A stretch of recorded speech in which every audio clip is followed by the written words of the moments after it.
Finding Nemo at the surprise party. One day, Nemo, a little clownfish, was telling his dad, Marlin, about something their good friend Dory had done. "You know," said Marlin, "Dory's birthday is coming up.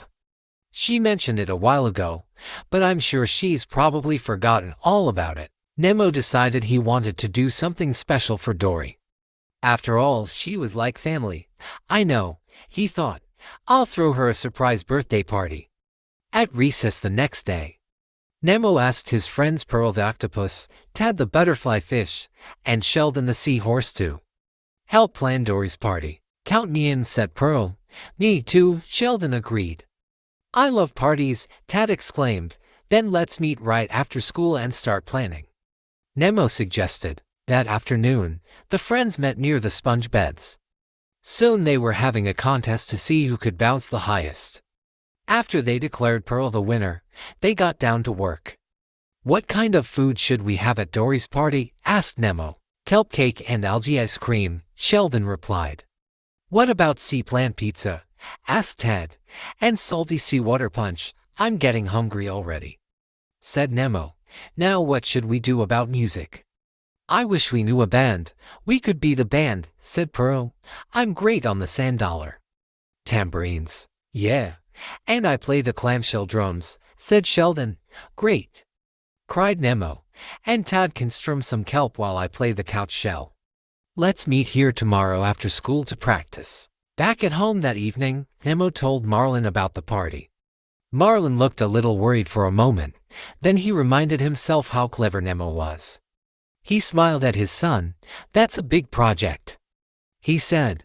"But if you put your mind to it, I'm sure you can do it." "I can, Dad," Nemo said confidently. "Dory's surprise party is going to be the best ever. Just wait and see." The next day, Nemo and his friends were swimming toward the sponge beds with their musical instruments, when they bumped into Dory. "Hi, Nemo." "Hi, kids," Dory exclaimed.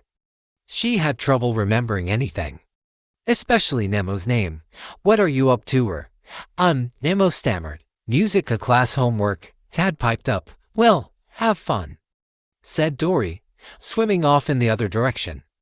The friends smiled at each other and began to practice. At first, they didn't sound very good, but after a while, they began to hit their groove. After school the next afternoon, Nemo and his friends talked about who to invite to the party. "What about Crush and Squirt?" Sheldon suggested. "Sea turtles sure know how to have a good time." "Everyone from school, including Mr. Ray," said Tad. "And I'll invite Bruce, Anchor, and Chum," Nemo said. "They may be sharks, but they're friends of Dory's.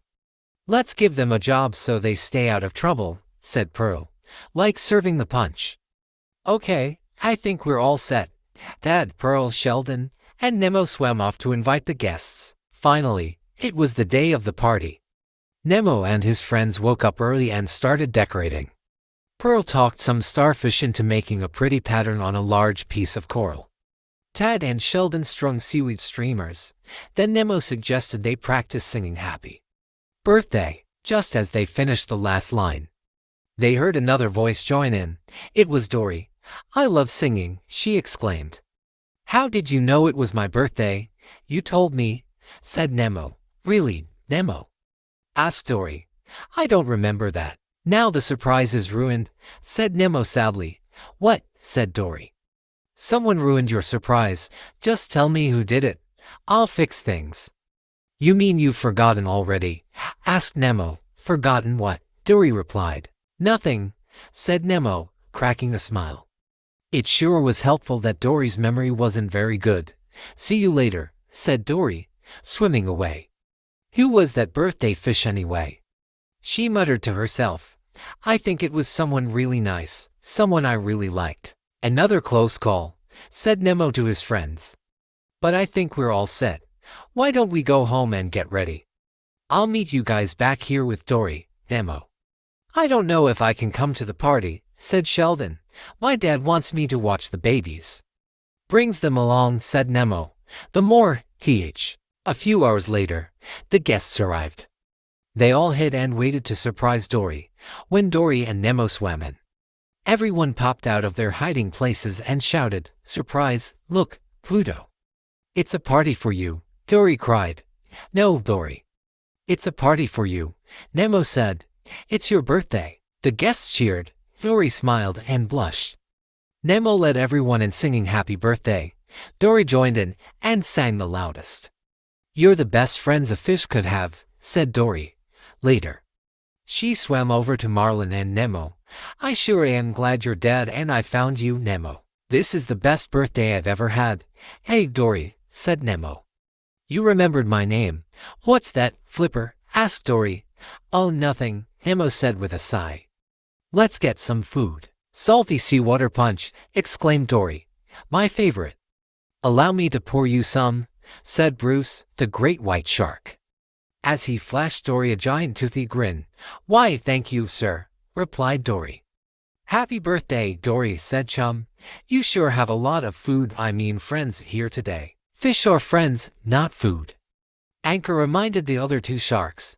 "That's right, guys," said Dory. "Don't forget it. Hey, how about we all get some birthday cake?"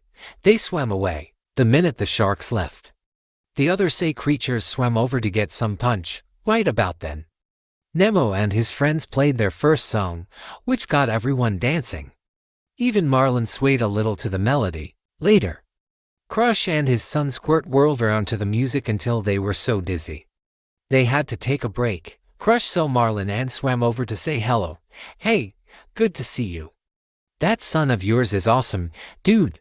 This is a super party and I've been to quite a few." Dory couldn't remember any dance moves, so she just made them up as she went along.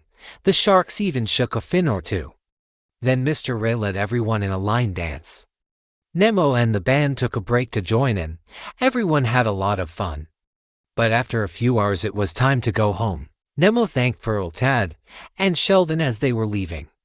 "I couldn't have done it without you guys," he said. "Boy," said Dory, "that birthday fish is lucky to have so many good friends." "That lucky fish is you, Dory," Nemo reminded her. "Oh, right, Nemo," Dory replied. "My memory just isn't very good. I think it's getting worse as I get older, or is it getting better? I can't remember. Anyway, let me thank you before I forget. This is the best birthday I've ever had." Then Dory swam on her way. "You did a great job with Dory's surprise birthday party," Marlin told Nemo. "I'm proud of you." "Thanks, Dad," said Nemo. "I was thinking we should start planning my birthday party. It's only 9 months away. Have you worked on the guest list yet?" Marlin smiled. "Could we have a seaweed cake? It's the best kind." "What do you think, Dad?" asked Nemo. "Son," said Marlin, "if you're planning it, I'm sure your birthday party will be the best one ever."